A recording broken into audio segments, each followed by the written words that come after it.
Let's watch this video. The hospital that we used to use was Duro Solaya Hospital on Allen Avenue. They have his file and everything. I spent millions on hospital bills. Just never brought 1 naira. Just, you know what I'm saying. You know that I'm not lying against you.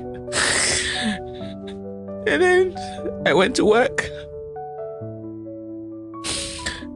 Until I came back. I mean, it was when I was working. His own cousin had come to live with us. Her name is Nonso. Chinoye. She called me and said, Uncle is packing his things.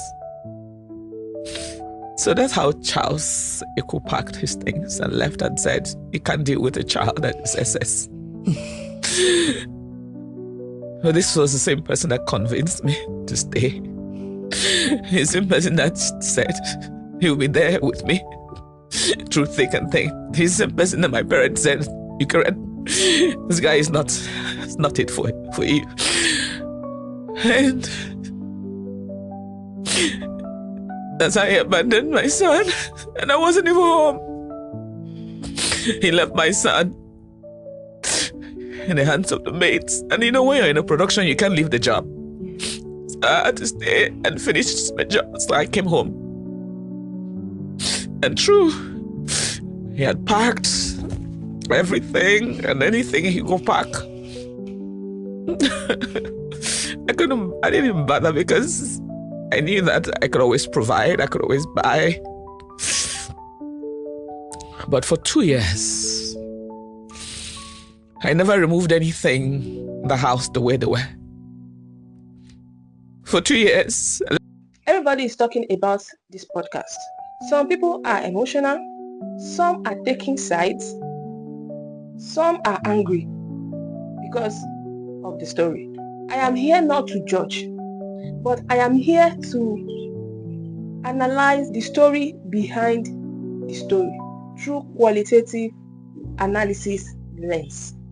And today we are looking at a real life story that has been trending on Honest Bosch podcast, featuring the famous actress. Now, we are not gossiping. Let's break it down as a researcher. When we see story like this, we don't just listen to the story. We are looking for the pattern, emotion, power dynamics, and real life lessons. So I have listed some cogent points based on the short video you just finished watching. So the number 1 point is emotional investment and unity. This is a very strong point that really stands out. It is called emotional and financial imbalance. From the story we just watched, there is what we call heavy financial responsibility on that woman, emotional commitment, and an expectation of partnership, collaboration from her spouse. But as we observe from the story, is that there is what we call lack of unity, which means there is a relationship inequality or emotional labor imbalance, which makes the woman to start taking care, catering for everything in the house. And this is something many people can relate to in their homes. You know, when you put in all, you put in your best and you get little in return. And the second point here is what I call broken promises and trust violation. This is another key point. There was a clear expectation set. According to her, she said, the man said, I will be there for you through thick and thin. But what happened? The reality did not match the promise the man gave. In research, this is what we call cognitive dissonance. When action contradicts words, and this is often where emotional pains becomes deeply rooted. Then this takes us to the third point, that is crisis response and abandonment. You know, this particular one really, really touched me, because it is very sensitive. Response in times of crisis. Your own biological son, your own child, the child was in health condition or was with health condition. A moment that requires support, stability, and presence as a father. But instead, the man left. And from a qualitative perspective now, this can be categorized under crisis avoidance behavior. You don't want to be involved, but why do you bring the child in? Why do you reassure the woman that you should go ahead with the marriage?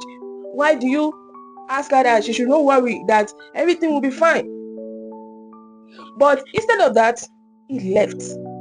Even when the son is seriously sick.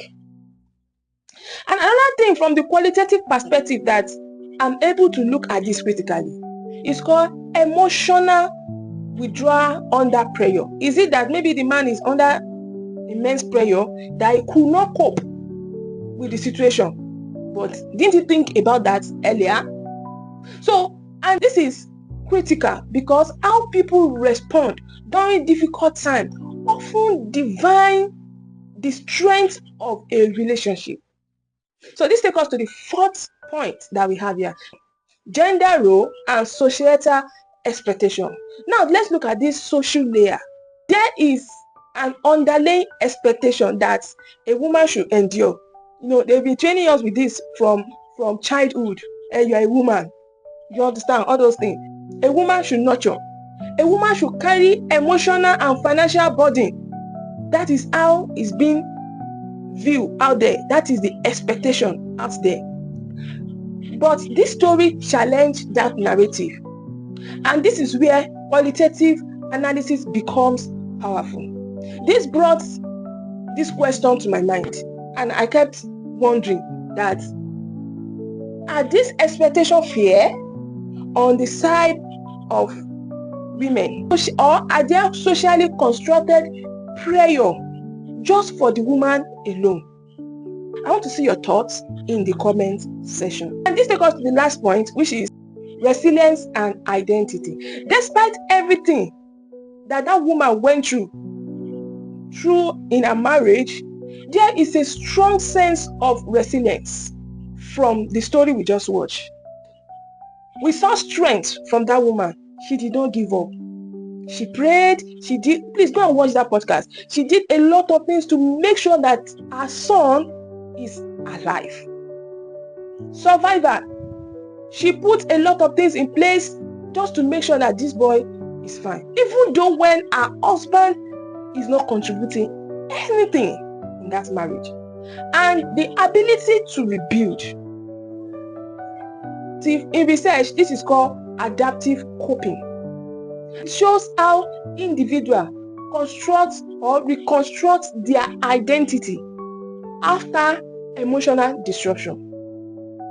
So what makes this conversation powerful is not just the story. Am I making sense? It's not just the story. It is what it represents. Number one, the silent struggle in relationship. A lot of people has fame, has money, but there's this struggle that they face that they cannot share out there. Then number two, the emotional cost of commitments. I believe it will change. Well, since I have the money, it can also, things will work better. Do you understand? Then, and the complexity of human behavior.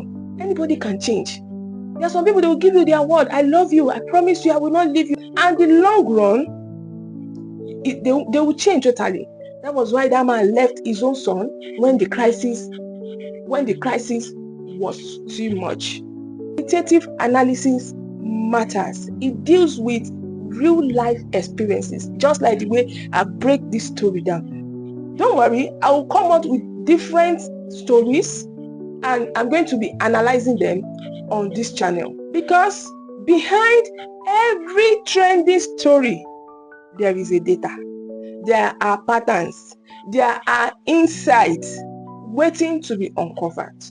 So before you go, drop your thoughts in the comment section. If you want more valuable analysis like this about trendy videos on relationship, nature, and the likes, instead of you asking who is right, who is wrong, I think the better question now is to ask, what have you been able to learn from this kind of story?